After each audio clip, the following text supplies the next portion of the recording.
Eto na.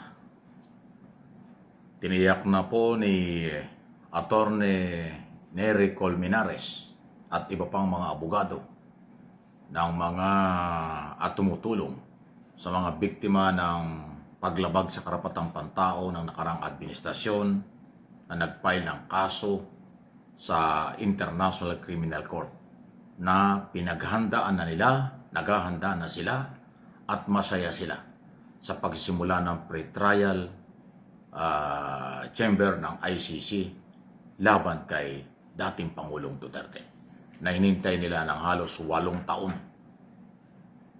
o 9 na taon na. Kasi 2017 pa nung ipile yung kasong yan eh. Ngayon 2026, tama-tama, 9 years na. So, ready na raw po yung mga testigo at ngayon, ito yung hindi ko alam kung paano mariresolve nila. Meron silang parang fundraising campaign para daw ho sa mga panggastos ng pagtatravel papunta ron sa Europe ng mga biktima at testigo. Yun yung problema talaga, malaking gastos yan. Hindi naman pwedeng pamasahe lang papunta ron. Magkano bang pamasahe hanggang Europe? So pinamahina siguro dyan, 100,000 balikan. O sabihin natin, mga more or less, 100,000 balikan. Paano yung accommodation, pagkain, transportation na iba? Kung 1,000 yung testigo, wow. O kaya sabihin natin 20 ang testigo, milyon pa rin. So yun po yun. Handa sila, masaya sila, dahil meron ng pre-trial at maasa silang tuloy-tuloy na ito. Kahit pa merong petition na naman ang kampo ni Duterte na pinipigilan ang schedule na pre-trial is coming February 23, 24 at saka 26 na naka-schedule na. Yan po sinasabi ni Atty. Colmenares. At yung paghahanda ng mga kailangan naka-ready na. Yun na lang hong paghahanda para sa kanilang gastusin at iba pa, natural. Medyo mahirap yun dahil ang mga biktima ng karapatang pantao ay mga simpleng mamamayan. Driver, vendors, tambay yung iba, walang trabaho talaga. Mga talagang mahihirap na sektor yung natukhang, napagkamalaan lang, wala talagang pera, walang kalaban-laban, wala lahat. Yan ang problema. Saan kaya kukuha ng pera? Kaya parang meron silang fundraising. Ewan ko sino tutulong. Na sektor na tutulong para ho sa pangmasahe, ayudang pamasahe at gastusin ng mga testigong mapipilitang humarap at ihaharap ng mga private prosecutors ng ICC tungkol sa paglilitis. Pre-trial pa lang yan, pero di pa naman siyata sila kailangan. Pero sa oras at panahon na sila kakailanganin, kailangan sila magpunta ron. So, yan po yung galaw nila ngayon. For information, kung halimbawa may mga magbibigay na may magandang loob, voluntaring magbigay ng donasyon para sa pamasahe ng mga biktima, nasa inyo po yun. Makipag-ugnayan po kayo dun sa grupo ng mga biktima. May mga abogado niyan, si Atty. Conte, Atty. Colmenares, at kung sino-sino mga abogado ang tumutulong doon sa mga maralita na taga-lungsod, taga-baryo, taga-Metro Manila, sa buong bansa na natukhang nilabag ang karapatang pantao. Libo-libo po ang mga itinumba at nawalang buhay ng panahong yon sa war on drugs ng Duterte administration. Kaya yun ang lilitisin. Yun ang pananagutan, kaya hinuli at nakakulong until now. Ayan po yan. Okay? Ano po ang inyong masasabi dyan? Samantala, ano ito? Ito na yung sinasabi ngayon ni Atty. Gilbert Andres, isa sa mga prosecutor. Ito na daw po ang tamang hinihintay at panahon ng mga biktima ng tukang under Duterte administration. Ito na nga hong pagtatrial. Kasi sa trial, dyan po mailalabas nila ang kanilang ebidensya, testigo.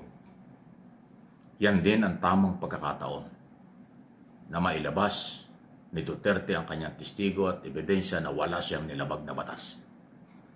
Kaya lang, hindi ko rin maintindihan. Baka siguro parte ng trabaho ni Atty. Coltman yun panay ang petisyon, panay ang tutol sa ruling ng at desisyon ng ICC. Trabaho ng abogado yun. Pampataas ng talent yan para ma-justify ang 150 million pesos monthly. Wow! Nakakaubo yung laki ng bayad, no? Pagdating ng araw, magiging bilyonaryo, magiging milyonaryo si Coltman. Pag nagtuloy-tuloy at umabot ng, sabihin natin na ang gastos ng mga Duterte ay 1.5 billion sa isang taon. Magkano? Baka hindi lang gano'n. Kasi sabihin natin 100 million ay 12 months o di 1.2 na. Plus 6, 1.8 pala. Kung 1.5, 1.8 million every year. Ano na ngayon? 11 months na ngayong next month, February. Pagdating ng March 8, eksakto yung pagkakahuli kay Duterte, siya na abogado. So pagdating pala ng Marso, 1.8 billion na ang naibabayad ng mga Duterte. Wala pang nangyari. Paano kung umabot ng 5 taon? Times 1.5 billion. Wow. 5 billion.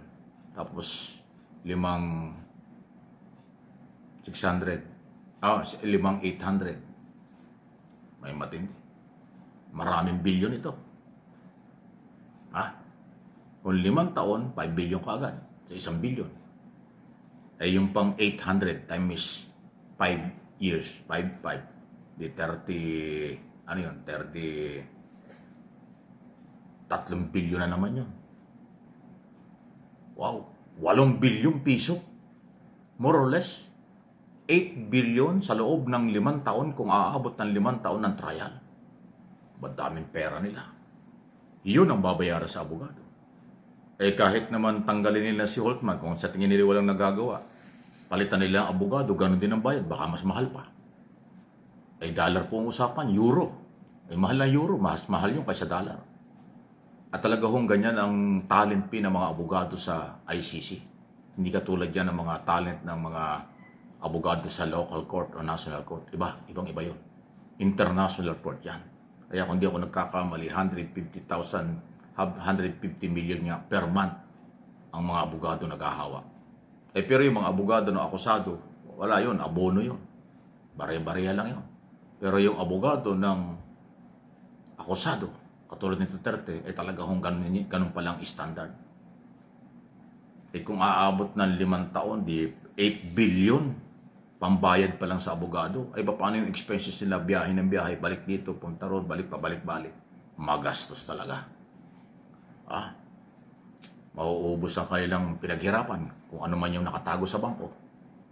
Kahit na may mga donor o kaibigan, magsasawa rin pag ganun katagal kasi alam mo naman ang mga donor, ang mga nagdo-donate, limitado rin yun. Tsaka naghahanap din yun ng kapalit. Kung wala namang kapalit, ba't naman sila maglalabas ng ganung kalaking pera? Naikukwento ko lang, huwag kayong magagalit. More or less ganun pag tumagal. Ngayon, kung 1 taon lang tapos na, di nakatipid. Paano kung lumampas ng 5 taon, hindi pa tapos? Tuloy ang bagsak ng metro. Wow! Katakot-takot na pagsisisi yan. For information, for education only. Walang personalan po dito sa channel na ito. Please like and share.